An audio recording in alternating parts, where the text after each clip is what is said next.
A Escola do Parlamento da Câmara Municipal de São Paulo promoveu um ciclo de debates para discutir um assunto que está em pauta no Congresso Nacional, a reforma política. A professora do UFRJ, Maria Aparecida Abreu, foi uma das palestrantes e ela falou sobre questões de gênero na representação política. Acompanhe agora, nesta edição do Política na Sala, um resumo com os principais trechos. Por que é o homem que representa o universal? Ou por que é o branco que representa o universal?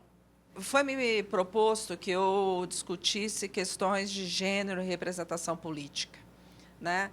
Bom, questões de gênero hoje envolvem muito mais do que diferenciações entre mulheres e homens, né? As categorias de gênero hoje estão num nível de diversidade, de questionamento e de pluralidade que tornaria aqui a minha reflexão quase uma reflexão infindável sobre uma discussão de identidade que, inclusive, mobiliza teóricos do porte da Judith Butler, por exemplo, que está praticamente revolucionando a própria concepção de identidade, de self, de indivíduo em relação à questão da sexualidade. Não é disso que se trata a palestra de hoje.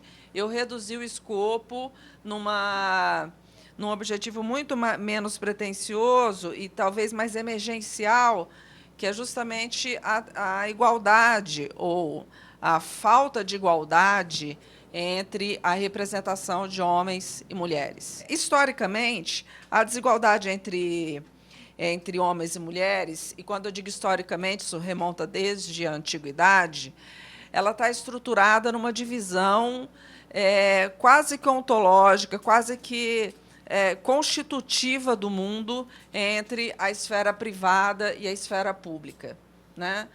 Nessa divisão, a esfera pública, em geral, era uma esfera onde os homens atuavam e a esfera privada era basicamente uma esfera em que as mulheres atuavam.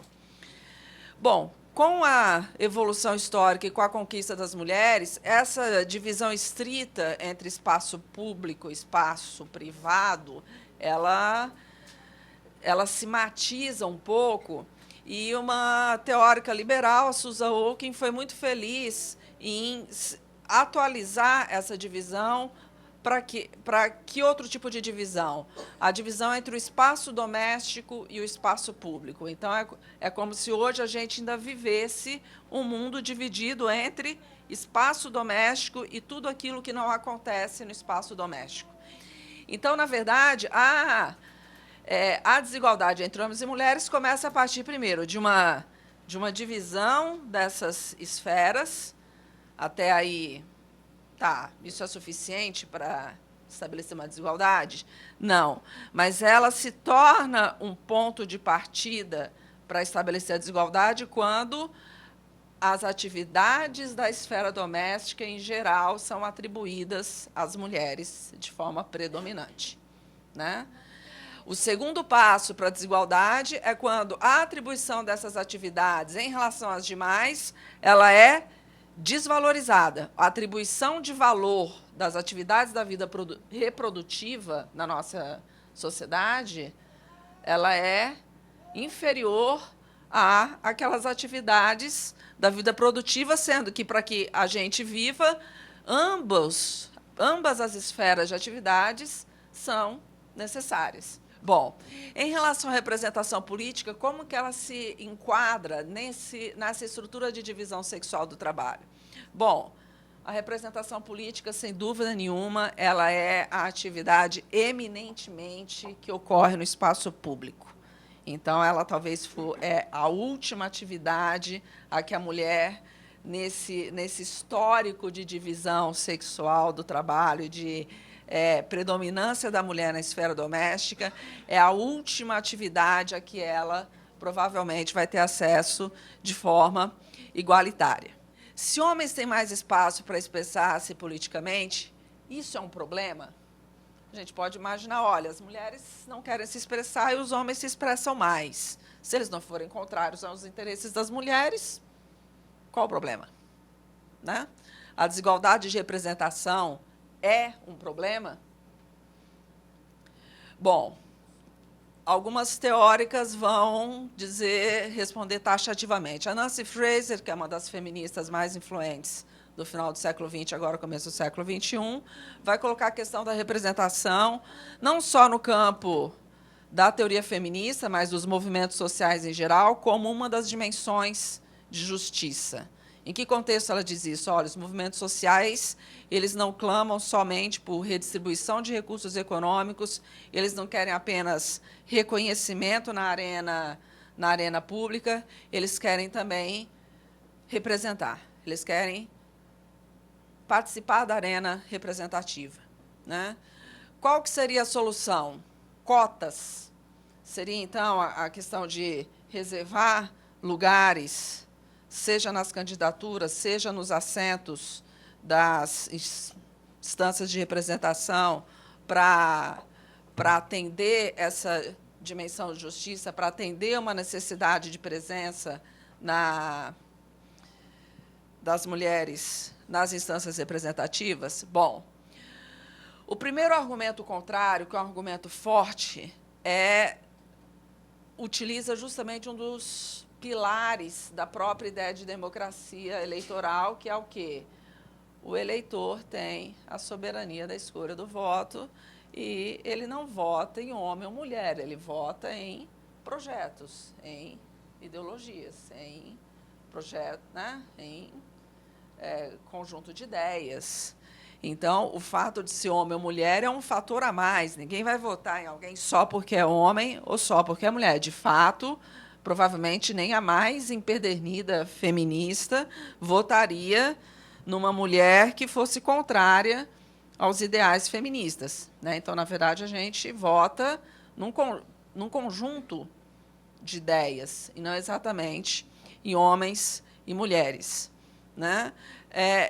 O outro argumento é também a respeito de uma excessiva preocupação com a liberdade individual. Ora, se as mulheres não se candidatam, não seria porque elas não têm desejo de se tornarem candidatas?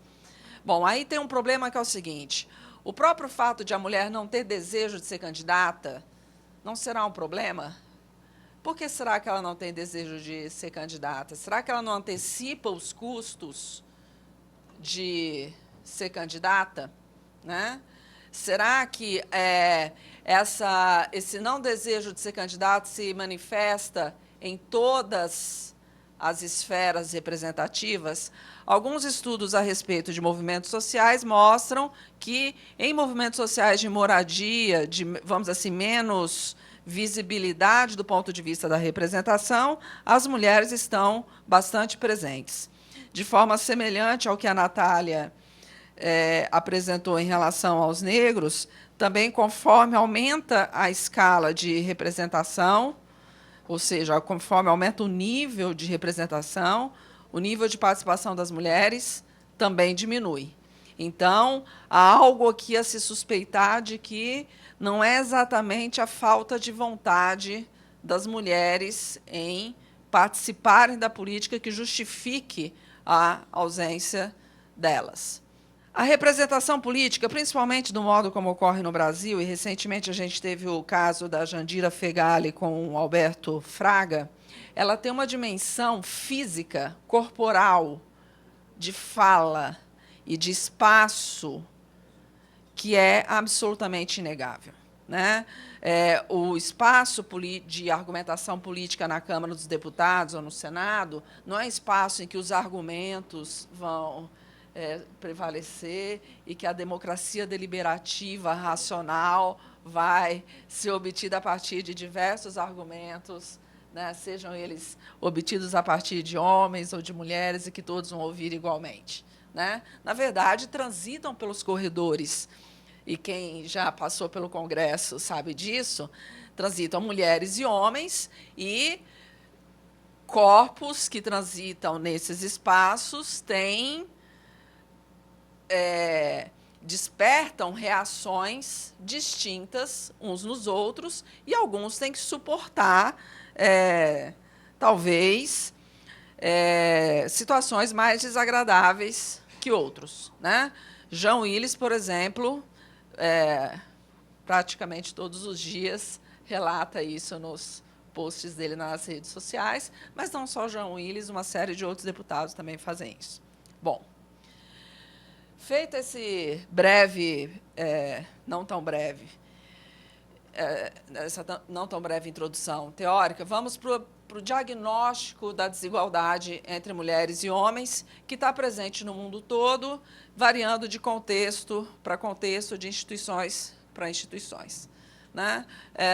Do ponto de vista geral, aqui eu estou considerando só as câmaras baixas, as câmaras de deputados, tá? Que são as que, de uma certa forma, atendem mais às regras dos princípios representativos. Bom, no geral, a média geral, considerando todo mundo, a média de participação feminina é de 22,4%, considerando todos os países do mundo. Ou seja, uma participação razoavelmente baixa, né? Quando a gente considera todos os países, aqui eu selecionei só alguns, e até para visualizar a posição do Brasil, a gente tem Ruanda e Bolívia, que são os países que têm mais de 50% de participação feminina. Depois a gente tem uma série de países ali com 30, 26, 25, 23, muitos países, e o Brasil na posição de 116, com 9,9%. Né? Mas não se iludam muito. O Reino Unido está por volta de 20%, os Estados Unidos também não estão muito bem na fita, até porque são países com sistema eleitoral majoritário. O sistema eleitoral majoritário ele é pernicioso para participação feminina, e isso é consagrado já na literatura internacional. Mas aqui é só para vocês terem uma ideia do quanto o Brasil realmente se encontra numa posição bastante distante de vários outros países, inclusive sul-americanos, na representação política. Em qualquer dos cenários, seja de manutenção do atual sistema eleitoral, seja adotando qualquer dos sistemas alternativos, são necessárias medidas explícitas que efetivem o incremento da participação das mulheres na representação política. Simplesmente pela maneira, por deixar as coisas como andam, na minha opinião, e acho que na experiência internacional, não vai ter maior participação. Tá certo? Obrigada. Termina aqui o Política na Sala, programa especial da Câmara Municipal e da Escola do Parlamento sobre reforma política, que trouxe os principais trechos das palestras promovidas no ciclo de debates. Obrigado pela companhia.